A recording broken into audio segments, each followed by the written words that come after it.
Madame, Monsieur, bonsoir. Merci de votre fidélité. Notre rendez-vous ce soir avancé de 10 minutes. Cela va vous permettre de suivre en direct, juste après notre rendez-vous d'information, les travaux de la séance publique au Parlement consacrés à l'adoption du projet, de la première partie du projet de loi de finances 2019. À présent, les titres du journal. Le projet est sur les rails. La LGV réduira le temps de trajet entre Tanger et Rabat et Casablanca de moitié, soit 2h10. Les tests techniques sont achevés. La ligne à grande vitesse aura coûté un total de 23 milliards de dirhams. Le judaïsme marocain célébré à Marrakech. 250 Marocains juifs du Maroc et de l'étranger sont en conclave pour célébrer l'exception marocaine marquée du sceau de la coexistence, de la cohabitation et de la fraternité. Une rencontre placée sous le haut patronage de Sa Majesté le Roi. Page culturelle, vous découvrirez en fin de journal les œuvres de l'artiste américain John Wayne. Il se définit comme un peintre graffiti expressionniste abstrait. Il puise son inspiration du Maroc et de la calligraphie orientale. C'est au musée Mohamed VI d'art moderne et contemporain à Rabat.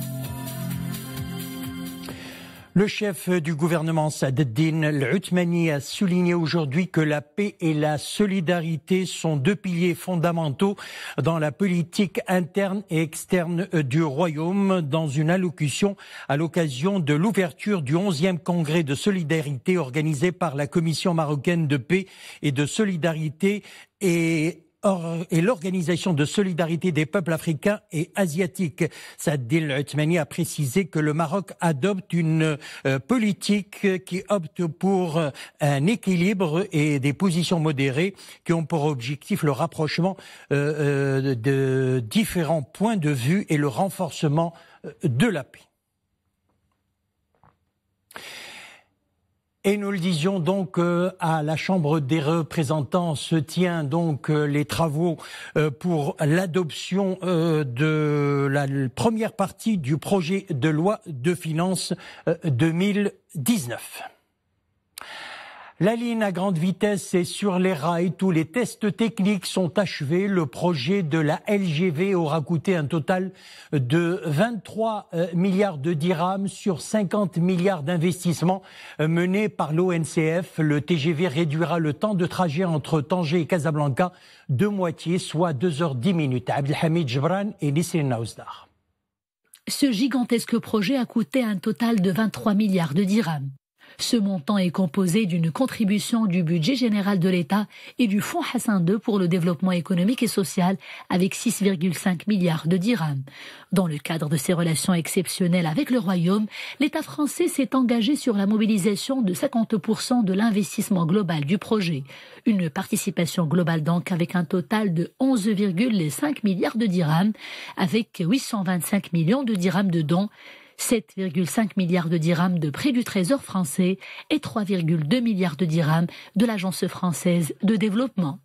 Le financement des pays arabes frères et des organisations partenaires du Royaume s'élève à 4,9 milliards de dirhams, avec 1,5 milliard de dirhams accordés par le Fonds saoudien pour le développement, 1,1 milliard de dirhams du Fonds koweïtien pour le développement économique arabe, 1,1 milliard de dirhams du Fonds d'Abu Dhabi pour le développement, et 1,2 milliard de dirhams du Fonds arabe pour le développement économique et social. Premier réseau ferroviaire du Royaume, la ligne à grande vitesse devrait assurer une meilleure connectivité interurbaine. Le tronçon long de 200 km ralliera en 2h10 au lieu de 4h45 Tanger à Casablanca, deux pôles économiques majeurs du Royaume. Le judaïsme marocain célébré à Marrakech, une rencontre inédite sous le thème judaïsme marocain pour une marocanité en partage. 250 Marocains juifs du Maroc et de l'étranger, dont des personnalités de la société civile, des enseignants, des universitaires, des multiplicateurs d'opinion, des leaders du monde des affaires, des journalistes, des chercheurs et des artistes sont en conclave pour célébrer cette exception marocaine marquée du sceau de la coexistence, de la cohabitation et de la fraternité. Une rencontre placée sous le haut patronage de Sa Majesté le Roi Mohamed VI. Elle est organisée par le Conseil de la communauté marocaine à l'étranger en partenariat avec le Conseil des communautés israélites du Maroc et c'est à Marrakech. Amina Allem, Nisrin Naouzdar. Du bijoutier juif, la boulangère berbère, de la couturière juive. Chant, danse, gastronomie, métiers traditionnels au cœur des villages berbères du royaume, le riche héritage des juifs marocains est mis en avant dans un documentaire exceptionnel. Baptisé Yahsra Doukliyem, ce film chargé d'histoire offre un voyage au cœur des années 50. L'émotion et la nostalgie sont vives.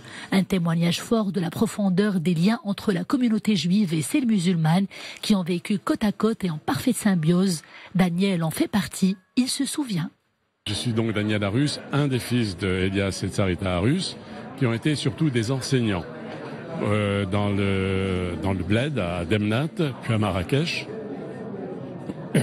Et mon père était passionné de photographie. C'est pour ça que lorsqu'il créait des écoles dans la montagne, il a fait ses photos. 250 juifs marocains du Maroc et de l'étranger, animés tous par la volonté de consolider davantage les liens de fraternité avec leurs frères musulmans et de préserver une marocanité dont ils sont extrêmement fiers. Cette réunion de juifs marocains venant de tous les pays du monde pour retrouver le Maroc, retrouver les racines, se battre pour la réhabilitation de leur patrimoine, qu'ils considèrent comme le leur, comme celui de tous les Marocains. C'est un grand événement et nous sommes extrêmement fiers. Cette rencontre, la rencontre de Marrakech, est aujourd'hui très importante puisqu'elle se positionne dans un certain nombre de questionnements. Comment les communautés marocaines vivant à l'étranger peuvent-elles créer, je dirais, une sorte de trait d'union, de consolidation dans les rapports entre les Marocains juifs et les Marocains musulmans. Le royaume a toujours été une terre de paix et de coexistence entre juifs et musulmans, un hymne au vivre ensemble et aux valeurs de partage, de dialogue et de la diversité, une exception saluée de toutes parts, une leçon humaine d'espoir à prendre pour exemple. M-Wallet, c'est le nouveau moyen de paiement par téléphone mobile. Il permettra de réaliser de manière électronique et dématérialisée des opérations de paiement de commerçants, de transfert d'argent de personne à personne, ainsi que des opérations de retrait et de dépôt d'espèces. Il a été lancé aujourd'hui par Banque El Maghrib et l'Agence nationale de réglementation des télécommunications. Mounia Marouche. Dorénavant, vous n'êtes plus tenu de vous déplacer jusqu'à votre banque pour des opérations de paiement. Grâce à cette nouvelle application mobile baptisée M-Wallet, vous pourrez transférer de l'argent et même payer vos achats auprès d'un commerçant. Pour cela, il suffit d'avoir un compte auprès d'un établissement de paiement. La sécurité est gérée conformément à des normes internationales connues, qui d'ailleurs même parfois ce sont des exigences. Un système comme le nôtre par exemple, il a été certifié par un certain nombre d'organismes internationaux qui sont venus auditer notre système pour dire oui, il est conforme aux exigences internationales en matière de sécurité, mais également en matière de protection des données personnelles. En utilisant le M-Wallet qui est déjà dans son téléphone portable, et donc il suffit au titulaire du téléphone, du titulaire du compte et propriétaire du téléphone, d'intégrer dans le téléphone le numéro de téléphone du bénéficiaire. Et donc l'opération se fait de manière instantanée, en temps réel, et de manière électronique. Ce nouveau service 100% sécurisé a déjà ses adeptes. Ils sont actuellement 20 000 commerçants prêts à adopter ce mode de paiement. Ce chiffre atteindra les 50 000 dans les 3 prochaines années, selon les estimations de Banque El Maghrib. Et puis la stratégie Maroc Digital 2020, la sensibilisation à la cybersécurité et la protection des données au sein des entreprises, des priorités que s'est fixée la Commission digitale et technologie de la Confédération générale des entreprises du Maroc. La CGEM a présenté ce matin à Casablanca les grandes lignes de son plan d'action pour l'accélération de la transformation numérique des sociétés marocaines. Dominique Orlando. Difficile, voire suicidaire pour toute entreprise et quel que soit son secteur d'activité de ne pas s'attabler autour de la question du digital et des nouvelles technologies. déjà les entreprises marocaines peuvent s'appuyer sur, je dirais, un environnement, un écosystème extrêmement performant. Donc ça, c'est très important. Il y a toutes les compétences pour les accompagner ici au Maroc. Ensuite, chaque entreprise, en fonction de son activité, en fonction de ce qu'elle va faire, va devoir intégrer le digital de façon différente. Par exemple, une entreprise industrielle va pouvoir intégrer le digital à l'intérieur de ses produits pour faire des solutions innovantes, connectées, par exemple avec les objets connectés. Et une entreprise de service va plutôt développer des plateformes qui vont lui permettre d'être directement en contact avec ses clients ou de directement proposer des nouveaux services par ces plateformes connectées. Donc à chaque entreprise, chaque modèle économique, le digital va apporter une réponse différente. Mais pour cela, est-il aussi très important que la législation elle-même suive ce mouvement du tout connecté? Il en a été aussi beaucoup question durant cette rencontre plénière hier mardi au siège de la CGEM où la place de l'innovation fut également très largement abordée. En fait, les entreprises doivent innover plus et le 3/4 des innovations, sinon plus, viennent du digital et des technologies. Et ce qu'on veut partager avec nos entreprises membres, c'est évidemment pourquoi innover plus avec le digital, avec les technologies, en parlant un peu des risques, les risques sur la sécurité, qui ne se souvient pas des attaques virales qu'on a subies il y a quelque temps, mais aussi de développement, d'innovation, d'apport de nouveaux sujets, de nouveaux business. On parle de sujets par exemple comme l'ouverture des données, ce qu'on appelle open data, qui permet en Europe ou aux États-Unis de générer des business importants. Et au Maroc, c'est un business qui est encore balbutiant, le business de la donnée. Eh bien, développons ce business-là parce qu'il est fondamental pour tout le monde. Informer les entreprises sur les évolutions digitales liées à leur métier et ainsi participer activement à l'implémentation de la stratégie Maroc Digital 2020. Cette rencontre et probablement celles qui suivront y a contribué. Et cela fut le cas en particulier grâce au débat clair et sans détour qui s'en suivait. L'actualité internationale à présent direction le Proche-Orient. Un jeune Palestinien a succombé à ses blessures aujourd'hui dans le nord de la bande de Gaza après avoir été pris pour cible par des tirs israéliens à la frontière. La bande de Gaza est en proie depuis lundi à la plus sévère confrontation depuis la guerre de 2014. Plusieurs tirs de roquettes palestiniennes et dizaines de frappes israéliennes ont visé et détruit des positions palestiniennes. 7 Palestiniens sont morts sous les bombardements. Et puis sachez également que le ministre israélien de la Défense, Avigdor Lieberman, a annoncé sa démission ce mercredi, plaçant le gouvernement de Benyamin Netanyahou dans la tourmente au lendemain d'un accord de cessez-le-feu avec les groupes palestiniens dans la bande. L'accord politique libyen conclu le 17 décembre 2015 à Skhirat reste le seul cadre viable permettant d'avoir une voie inclusive et durable vers la stabilisation de la Libye. C'est ce qu'ont souligné dans leur conclusion finale les participants à la réunion de Palerme sur la Libye. Ils ont réaffirmé leur attachement sans équivoque à la souveraineté, à l'indépendance, à l'intégrité territoriale et à l'unité nationale de la Libye. La conférence de Palerme a souligné l'importance de fixer le cadre constitutionnel et le processus électoral d'ici le printemps 2019. Les participants ont réaffirmé également leur soutien sans réserve au plan d'action des Nations Unies pour la Libye et aux efforts inlassables du représentant spécial du secrétaire général de l'ONU, Rassam Salamé. Feu de forêt en Californie, le bilan s'est encore alourdi. 50 morts, plus de 6500 habitations et 260 commerces détruits depuis que l'incendie s'est déclaré jeudi dernier. Plusieurs milliers de pompiers américains combattent toujours pour le 6e jour consécutif les gigantesques flammes. Aujourd'hui, les restes de 6 nouvelles victimes ont été découvertes à Paradise, ville de 26 000 habitants, littéralement d'ailleurs rayée de la carte et qui a payé le plus lourd tribut en vie humaine.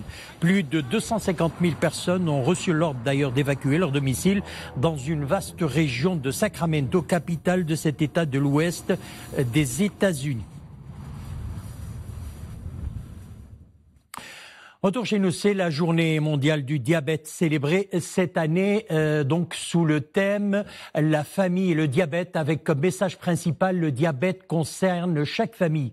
Au Maroc, plus de 2 millions de personnes âgées de 18 ans et plus sont diabétiques. Cette journée constitue une occasion de rappeler l'ampleur de cette problématique de santé publique. Sarah Katir. Très bien.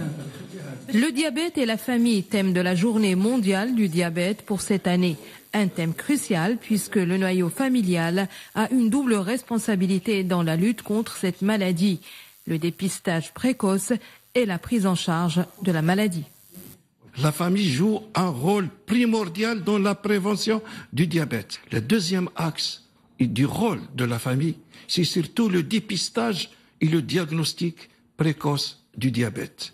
50% des diabétiques ne connaissent pas qu'ils sont malades. Vivre avec une personne diabétique requiert donc une attention particulière, car l'environnement familial joue un rôle essentiel dans la réussite du traitement.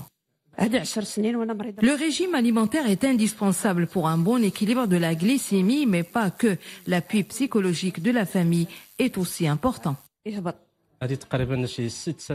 Cela fait 6 ans que j'ai eu mon diabète. Aujourd'hui, ma glycémie est équilibrée et ce, grâce à la prise des médicaments, à l'activité physique, mais aussi à l'appui psychologique de ma femme et de toute ma famille. Le diabète est une maladie chronique qui apparaît lorsque le pancréas ne produit plus suffisamment d'insuline ou quand le corps ne parvient plus à utiliser efficacement l'insuline. Et s'il n'est pas bien soigné, la maladie peut engendrer des complications graves. Artiste autodidacte, il se définit comme peintre graffiti expressionniste abstrait, s'inspirant de grands artistes comme Ewan et Jean-Michel Basquiat. Il puise également son inspiration du Maroc et de la calligraphie orientale. Illuminer le futur, c'est le thème de son exposition. Le peintre américain John Wan expose au musée Mohamed VI d'art moderne et contemporain de Rabat. Mounia Maroche. C'est une exposition de couleurs et de vie. Une belle aventure qui nous plonge dans l'imaginaire de l'un des grands artistes américains de street art, John Wan. Le public découvre comment une peinture de rue peut être porteuse de paix et de tolérance. Je voudrais remercier à la Jordan Rouge parce que c'est grâce à eux qu'ils ont mis tout en place pour faire l'exposition. Et le musée Mohamed VI, bien sûr, et la Bibliothèque nationale. C'est beaucoup de petits projets que je vais faire ici à Morocco qui fait la grandeur de toutes les toiles qui sont exposées. Pour cet artiste, l'art contemporain marocain est une grande référence, notamment la calligraphie arabe, omniprésente dans ses œuvres lumineuses réalisées avec beaucoup d'émotion. Ce qu'on a voulu montrer aux gens. Pourquoi le choix de John Wan pour la bibliothèque? Son choix était extraordinaire parce que c'est un grand artiste. Et je pense que c'est ça qui est merveilleux, c'est de pouvoir venir voir son œuvre et continuer pour aller à la bibliothèque et voir cette beauté qui a été faite à la Bibliothèque nationale. L'artiste va bientôt embellir la tour de la Bibliothèque nationale du Royaume à travers sa fresque gigantesque de 300 mètres carrés. Une œuvre qui illuminera le ciel de la ville de Rabat.